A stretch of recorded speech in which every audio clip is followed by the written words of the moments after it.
La sensualidad y la soberbia, capítulo 4. El desequilibrio original. De la unidad a la división. Nuestra constitución humana es compleja, alma y cuerpo, genética y educación, temperamento y experiencia, naturaleza y gracia. Todo contribuye a que cada uno de nosotros sea único, irrepetible, en cierto modo impredecible.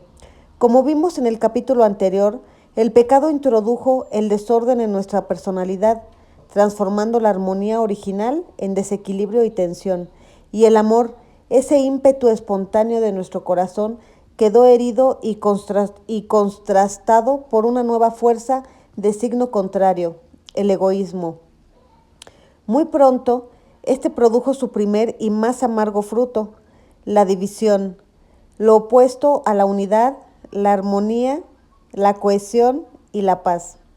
En nuestras 4 relaciones fundamentales con Dios, con los demás, con nosotros mismos y con la creación, es muy significativo el hecho de que inmediatamente después de la rebeldía de Adán y Eva contra Dios, en la primera generación humana se dé el primer homicidio de la historia. Caín mata a su hermano Abel. A partir de entonces, una corriente incontenible de depravación moral cunde por toda la tierra hasta el día en que la creación misma muestra su propia rebeldía en la forma de un diluvio universal. La lucha interior, por lo que ve a nuestra persona, la división interior rompió la armonía entre el alma y el cuerpo que todos sufrimos. El arte y la literatura han pintado con lujo de detalles esa lucha sin tregua cuyo escenario encarnizado y bañado en sangre es el corazón humano. El alma y el cuerpo no solo quedaron desarticulados, sino también heridos por el egoísmo. La herida del cuerpo la llamamos sensualidad, la del alma soberbia. La sensualidad y la soberbia son las pasiones de base que están en el origen de prácticamente todos nuestros vicios. La lujuria es quizá el vicio más conocido de la sensualidad, mientras que el orgullo lo es de la soberbia. Ahora bien, dada la unidad de la persona humana, no deja de haber una cierta correlación entre nuestras pasiones corporales y espirituales. Bien lo decía San Agustín con una de sus brillantes expresiones: la lujuria es la soberbia del cuerpo, mientras que la soberbia es la lujuria del alma. Por efecto del pecado, cuerpo y alma quedaron no solo desarticulados, sino también heridos por el egoísmo. El cuerpo se enfermó de sensualidad y el alma de soberbia. San Pablo, por su parte, se expresaba amargamente del drama de su propia lucha interior. Me complazco en la ley de Dios, según el hombre interior, escribía en su carta a los romanos. Pero advierto otra ley en mis miembros que luchan contra la ley de mi razón y esclaviza a la ley del pecado que está en mis miembros. Pobre de mí, ¿quién me liberará de este cuerpo que me lleva a la muerte? ¿Qué son las pasiones? La palabra pasión procede del verbo latino patior, que significa padecer, sufrir.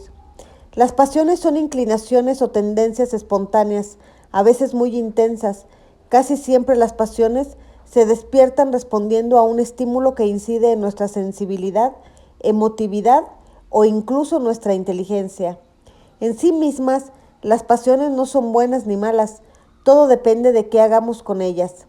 Hay personas muy pasionales que saben aprovechar esas fuerzas con tal eficacia que alcanzan objetivos extraordinarios. Hace algunos años, una película puso de nuevo bajo la mirada mundial la ya célebre figura del expresidente de Sudáfrica, Nelson Mandela. Su tenacidad y buen sentido marcaron el antes y el después de la historia de aquel país, tan lastimado por la política racial del apartheid. La dura historia de Mandela pasó 27 años en la cárcel por su oposición al régimen y su posterior éxito político fueron el fruto de una tenaz pasión por la justicia y la igualdad. Todo ello encauzado hacia un objetivo de gran trascendencia para su pueblo. Con buena razón, recibió el Premio Nobel de la Paz en 1993. Las pasiones desordenadas. Ahora bien, la sensualidad y la soberbia no son pasiones neutras, sino que de suyo nos inclinan al mal. No podemos hablar de una sana sensualidad o una legítima soberbia. Ambas pasiones son desordenadas, nos hacen sufrir y si las consentimos nos dañan a nosotros mismos y a los demás. Por su carácter emotivo, las pasiones suelen ser pasajeras. Desafortunadamente, con frecuencia sucede que no se retiran sin dejar daños, una ofensa, una caída, un desencuentro, etcétera. Recuerdo a una mujer que vino a verme porque no sabía cómo reparar una gravísima ofensa verbal a su esposo. Sentía que después de aquel triste incidente ya nada sería igual, y quizá tenía razón. La sensualidad y la soberbia son pasiones genéricas. De ellas brotan como las ramas de un tronco, pasiones más específicas que si se consienten e incorporan a nuestro comportamiento habitual, se convierten en vicios o defectos morales. La sensualidad da lugar a la pereza, la inmoderación, la lujuria, el afán excesivo de comodidad y la avaricia. La soberbia, por su parte, deriva en orgullo, vanidad, autosuficiencia, susceptibilidad y rebeldía. Cada uno de estos vicios será objeto de un capítulo en este libro. El defecto dominante. Evidentemente, todos padecemos en cierta medida cada uno de estos vicios. Sin embargo, cada persona suele padecer una tendencia más pronunciada hacia una de las dos grandes ramas, la sensualidad o la soberbia, y dentro de estas hacia algún vicio en específico que constituye su defecto dominante. En mis conferencias a veces lanzo esta pregunta, puesto a escoger qué rama preferirían, la sensualidad o la soberbia. Muchos prefieren los vicios de la sensualidad, pues al ser corporales suelen ser más constatables y fáciles de combatir, y los vicios de la soberbia, en cambio por su carácter espiritual, son más sutiles, a veces casi imperceptibles y por lo mismo difíciles de detectar y combatir. En la vida real nadie escoge sus pasiones, dejarían de ser eso, pasiones que brotan espontáneas según nuestro temperamento y predisposiciones personales.